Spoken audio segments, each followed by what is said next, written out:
আমাদের ইশতিয়াক ভাই গেছে রেলওয়েতে ইন্টারভিউ দিতে। আচ্ছা। তো নির্বাচিত হওয়ার পর বললো আপনার বেতন 30,000 টাকা। তো ভাই বললো তা ঠিক আছে, আমার কাজটা কি?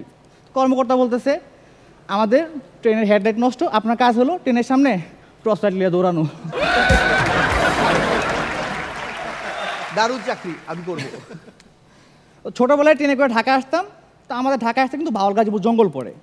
তো আমি জানলায় তাকায় দেখতাম যে গাছের ঝুপঝাগুলো নড়াচড়া করে। দাদা যেতাম, দাদা এই ঝুপঝাগুলো নড়াচড়া করে কেন? কই গাছেরা বংশ বিস্তার করতেছে। তা আমিন ভাই এখন বড় হয়েছি, এখন বুঝি এটা গাছের বংশ বিস্তার ছিল না। একবার রাতে ট্রেনে ঢাকা আসতেছি, তো লোকজন খুব কম, একটা বগিতে শুধু আমি একটা সুন্দরী মেয়ে। তো মেয়েটা আমার কাছে যা বলতেছে আপনার কাছে টাকা পয়সা মোবাইল মানিব্যাগ যা আছে সব আমাকে দেন, নাহলে আমি চিল্লিয়ে বলবো আপনি আমার ইজ্জত নেওয়ার চেষ্টা করতেছে। তো আমি ভাই লয়ার স্টুডেন্ট, আমি ব্যাগ থেকে কাগজ আর কলম বের করলাম, লিখলাম যে আমি বোবা এবং কানে শুনি না, আপনি যা লেখার এখানে লিখে দেন। তো আমাকে লিখে দিল। এবার বললাম আপনি এখন যত পারেন চিল্লাইয়া বলেন, আপনার ইজ্জত নেওয়ার চেষ্টা করতেছি, এখন আমার কাছে লিখিত বয়ান আছে।